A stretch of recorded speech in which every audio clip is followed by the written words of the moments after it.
Hey YouTube, how's it going? Lawler here, back from Formula 1, and time to catch up on all things Rocket League related that we missed over the weekend. Today's video, we've got a bunch of different roster changes that have been pretty exciting. We're finally starting to get to that point where we're just about a month away when we get into the RLCS and we get to see these guys actually compete for 2025. But before we do that, two things. Number one, if you guys want a really cool off-season event to pay attention to, the Apex event by myself and Lethemir is just a short week away. Next week on the 6th, the week after Thanksgiving, we will be doing an in-person event. Lethemir has been teasing behind the scenes what the venue is going to look like, all that kind of cool stuff. If you guys want to see that stuff, check out the Apex RL on Twitter. But with that said, if you guys do want to stay up to date on all things Rocket League news related, the roster document is in the description down below. Go check that out, or !RLCS rosters for you in chat as we are doing this live.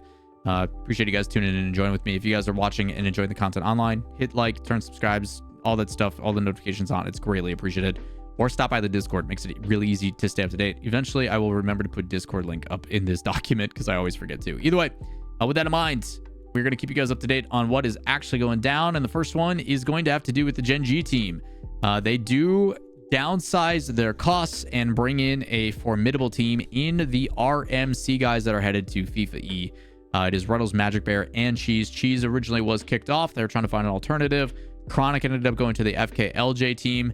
So they do come back with Cheese. Cheese's mentality was they want to win, I want to win, and that's all that matters. If anything, all it tells me is that I need to work hard so they don't consider getting rid of me.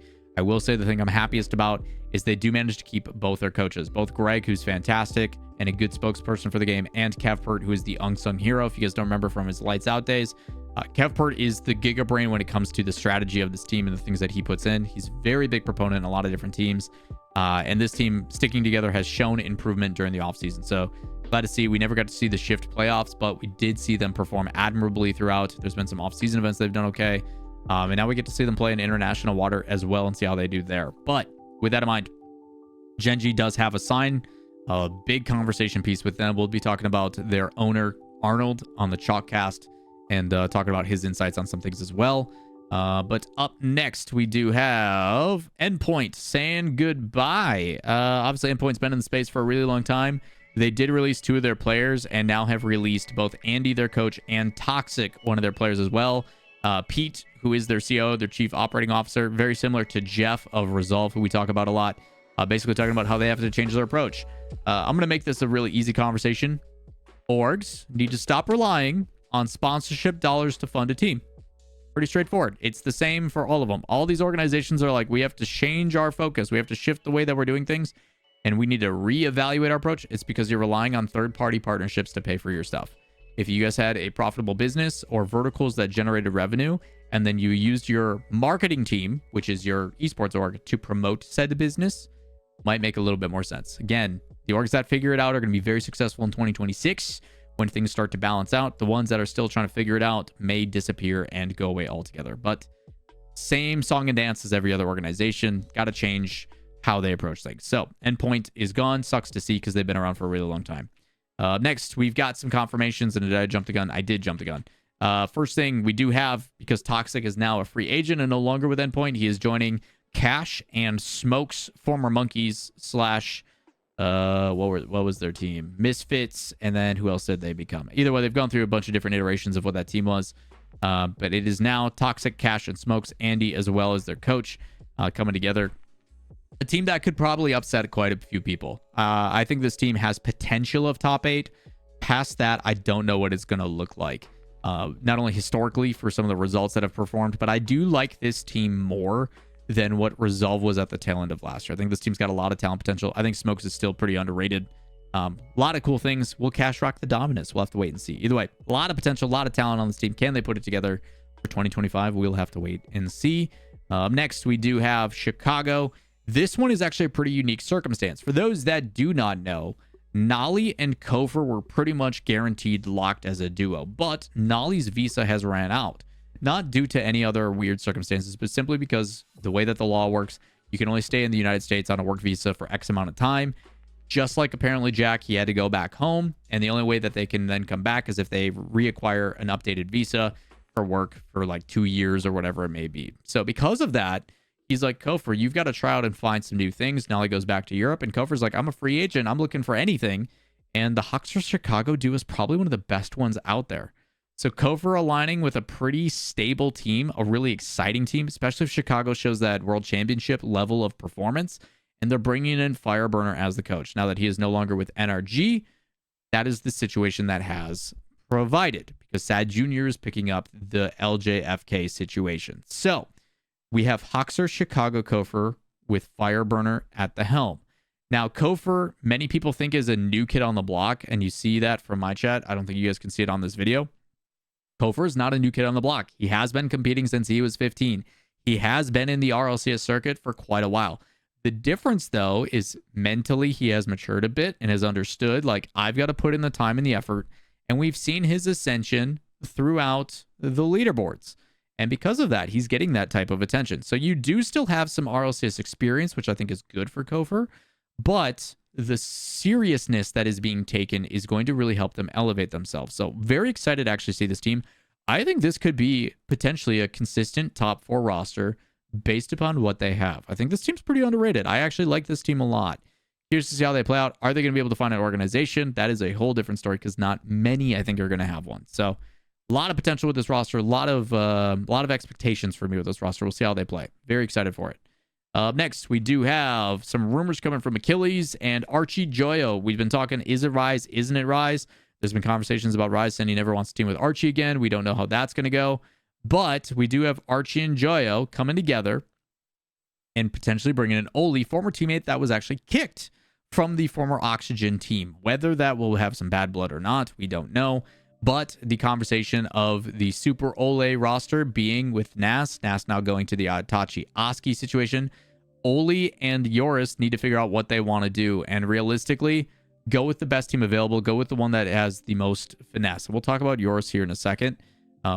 But the reality is like this team's got still a ton of potential. We saw the run that they made through Worlds. Is it going to be the best fit? I don't know. But as someone who has coached Oli, who has worked alongside him, I do think he is still heavily underrated. It's a lot of firepower when he's feeling confident.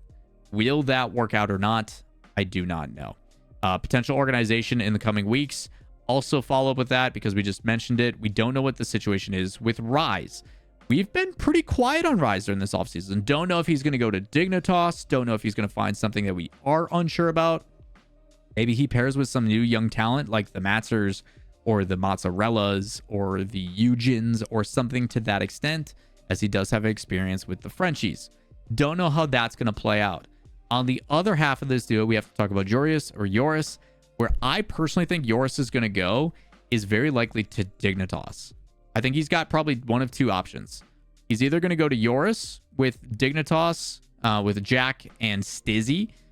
Good connection with Violent Panda. Obviously, they are going to the Netherlands together to play for FIFA E. I think they're pretty good paired up in buddies. Like, I think there's some good synergistic things there. Do Jack and Yoris want to team up again after what happened last time? I don't know, but I do think financially and competition-wise, it makes a lot of sense. Will they be still competing in NA or not? We do not know, especially if the entire team is European and visa issues and so on and so forth. But I think qualifying in NA is significantly easier than what it is in Europe to go to majors. So that's a potential option. On the other side of things, we're then talking about maybe he does go to OCE, because I know he's got some pretty sizable offers from people like the Chiefs and things like that, especially after how EWC went, where he won the MVP and him, Gus, and Hunter actually pooped on the Gentlemates team, not once, but twice. So again, I think there is potential there, but it'll be interesting to see how it plays out. So Yoris, I'm very interested to see where he goes. Rise, very interested to see where he goes as well. So we've still got some makings on all of those. Up next, we do have some confirmations. Atomic and Tox have committed to their third. It is not Tekos. It is going to be Raziers, the German. So we do have an official confirmation for this roster, trying to figure out what the heck they're going to do. Organization-wise, I think they may have a really tough time trying to find one, but this could also be a team that consistent top 4s, top 8s. I would be very shocked, especially after how Magnifico went last year. Raziers is obviously plenty talented. This is a stable team. I think this team will guarantee every top 16. Realistically, finding their way into the top 8 a majority of the time. Are they going to be able to get the upset and win against some of these top 3, top 4s? I'm talking the KCs, the the vitalities, things of that nature. If they have a 3-1 Swiss, they should have advantage, and then they can start punching in. Consistency is going to be number one thing, but we've seen even with the Spanish team, when it was Stizzy, CRR, and Atomic, potential there. So again, a lot of conversation around this roster, a lot of potential in my opinion. I think there's last but not least. Yeah, this is the last one that we have. This is from Achilles in his Discord. Not confirmed, still a rumor, but we've talked about Luminosity and them wanting to get back into the space. As long as it made sense. Sounds like rumors are that Luminosity Gaming may pick up an APAC team. So we'll see if that ends up remaining true. We'll see if that ends up happening or not. But the leak and what he's talking about it is that LG may pick up an APAC team.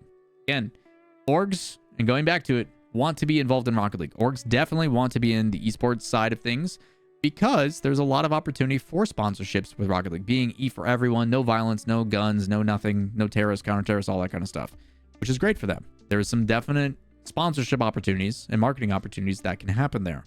It's just a matter of if they can field a team for financial sense that isn't way overpriced, and if they can find a way to leverage and sign those sponsorships. We'll see if it ends up happening. Rumors right now, no guarantee, but we'll have to wait and see. Either way, that's what we got for updates on the roster stuff. Again, I'm back from Formula 1. Crazy experience. If you guys want to hear more about that, come stop by the stream. I'll try to make social media posts on the Instagram and all that stuff for that too.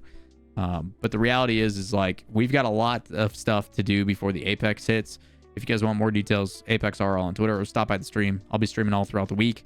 We've also got Club Dub this week. I'm going to be a captain in the Club Dub, the Rizzo and James Bot tournament. If you guys want to sign up and try to compete and let me root for you, please sign up for my club. I would love to have you. But a lot more RLCS updates, stuff talking about what's news around the scene coming in the next couple of videos. So if you want to make sure you don't miss out on that stuff, make sure you guys hit like, subscribe, turn on notifications, all that stuff. Hit up the socials down below. We'll catch you in the next video. Peace.